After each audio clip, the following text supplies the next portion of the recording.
Oke, selamat datang kembali di channel ini bersama saya Apin di sini. Di video kali ini saya akan merekomendasikan tempat mana aja atau gunung mana saja yang cocok didaki saat musim penghujan. Dan kalaupun kalian tidak mau mendaki tapi mau ngecamp, nah aku juga ada tempat atau rekomendasi tempat yang cocok banget buat kalian ngecamp saat musim penghujan. Oke, langsung aja kita bahas. Ini dia, check it out. Oke, untuk disclaimer dulu ya, ini tempat yang aku rekomendasikan ini adalah berada di daerah Jawa Tengah ya. Jadi kalau misal ada yang protes, ini nih nggak masuk, ya memang itu bukan di Jawa Tengah mungkin ya.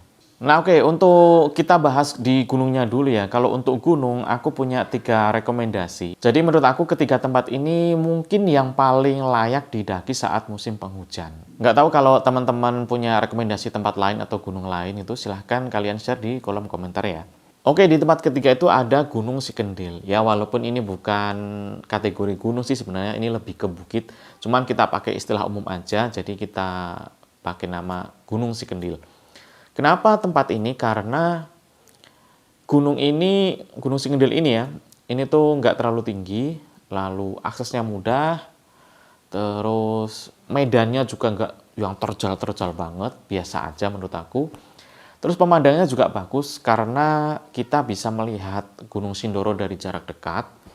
Selain itu juga pas kita pulang atau turun gitu, kita masih bisa menikmati pemandangan di sekitarnya, yaitu kebun teh Tambi, dan juga sepanjang jalan itu ada beberapa spot-spot wisata yang bisa kita manfaatkan untuk foto ataupun membuat story gitu ya, bisa juga kita manfaatkan gitu.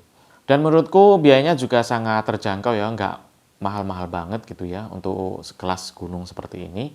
Dan mungkin bisa jadi pilihan kalian jika kalian ingin mendaki di musim penghujan. Oke, di nomor 2 itu ada Gunung Andong. Ini aku sudah kayaknya kalau nggak salah 3 kali ke sini. Dan beberapa pengalaman yang saya rasakan sendiri yaitu kalau mendaki di Gunung Andong itu jangan pas weekend atau hari libur besar ya. Karena itu bakalan sangat ramai dan juga kita agak susah untuk mendapatkan ruang atau tempat untuk mendirikan tenda. Tapi enaknya kalau di sini tuh di atasnya tuh ada warung. Jadi kita itu nggak bakalan istilahnya kelaparan ataupun kita jangan membawa beban yang banyak itu atau bekal yang banyak.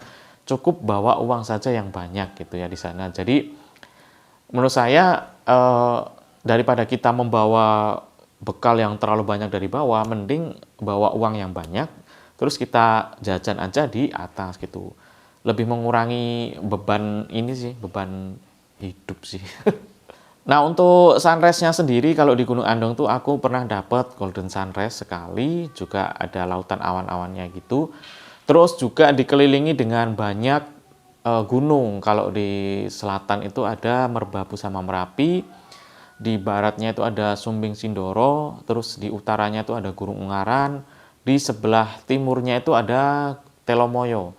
Nah, kenapa di sini Telomoyo tidak masuk? Karena Telomoyo itu bisa pakai motor nyampe atas, jadi ngapain gitu. Nah, untuk biayanya sendiri sih kalau menurut aku Gunung Andong nggak jauh beda dengan Gunung Sikendil ya, tetap terjangkau dan bisa sangat saya rekomendasikan kalau yang Gunung Andong ini.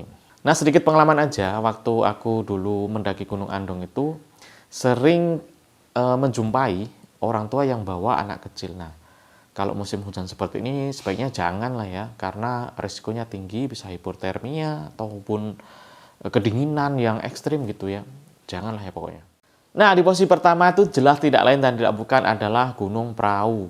Gunung sejutanya umat. Dan aku sangat setuju sekali dengan istilah itu. Kenapa? Karena memang Gunung Prau ini memiliki sejuta pesona yang susah untuk dilupakan. Kayak mantan.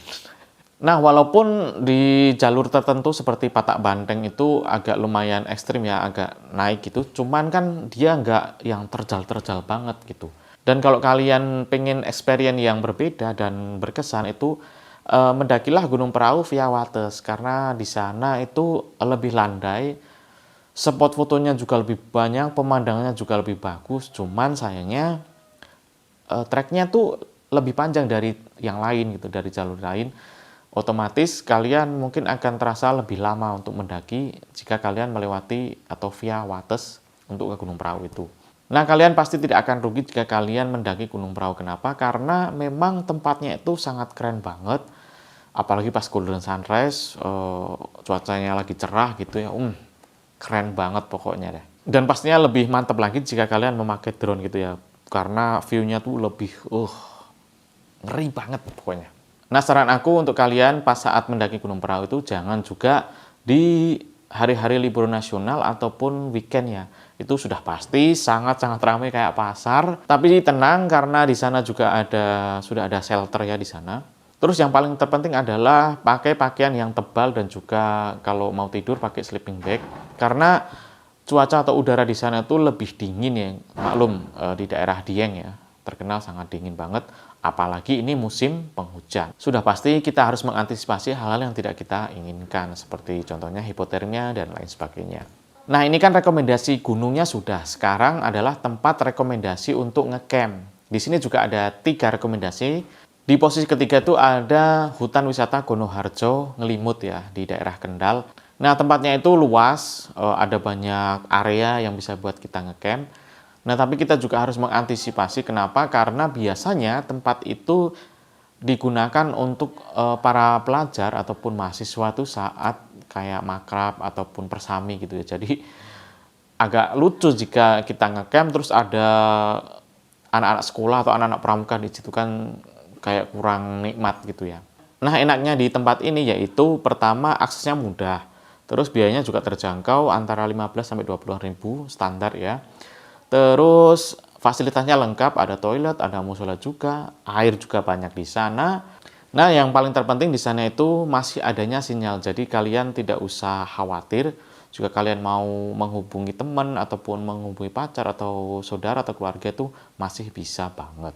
Nah, pada saat kalian turun, kalian juga bisa pergi ke pemandian air panas. Di sana juga ada air terjunnya. Nah, kekurangan dari tempat ini yaitu tidak adanya persewaan alat di sana. Jadi kalian harus bawa peralatan sendiri yang lengkap dari rumah ya. Karena di sana tidak ada sama sekali. Kalau kita misalkan lupa bawa kompor, nesting, ataupun kita nggak bawa matras, nah kita nggak bisa. Kita harus bawa dari rumah atau nyewa di jalan gitu ya. Terus kekurangan yang kedua yaitu kita tidak bisa melihat pemandangan gunung-gunung. Kalau biasanya tempat ngecamp itu kan biasanya di bawah kaki gunung gitu ya. Tapi kalau di sana tuh nggak ada tempatnya untuk spot kita ngelihat gunung ya. Karena di sana tuh bener-bener lebat banget dengan hutan pinusnya gitu. Jadi tidak ada pemandangan selain cuma pemandangan hutan-hutan doang itu di Gonoharjonya itu atau di bawahnya itu doang. Oke, di posisi kedua yaitu ada Embung Klidung Temanggung. Kenapa tempat ini? Karena di tempat ini tuh aksesnya mudah. Terus dia terletak di antara Gunung Sumbing dan Sindoro. Untuk biayanya sendiri itu semalam 15.000 dan biaya parkirnya itu 5.000 untuk satu orang satu motor ya. Nah, kelebihannya yaitu tempatnya sangat luas. Terus di sana juga ada banyak lampu-lampunya itu. Oh ya, kalau ke sana itu saya saranin pas weekend ataupun hari-hari besar gitu, atau pas lagi ada acara apa gitu. Soalnya lampu-lampunya itu hanya dinyalakan pada saat-saat seperti itu. Terus kelebihan yang selanjutnya yaitu pemandangannya. Jadi kita disuguhkan kalau pagi hari ya, kalau malam kan otomatis nggak kelihatan. Kalau pagi hari itu kita bisa lihat Gunung Sumbing itu dari jarak dekat gitu, dan Sindoro juga dari jarak dekat. Pokoknya kanan kiri itu kita bisa melihat gunung dengan sangat jelas. Terus ditambah lagi ada spot embungnya itu sendiri, kita juga bisa berfoto di situ.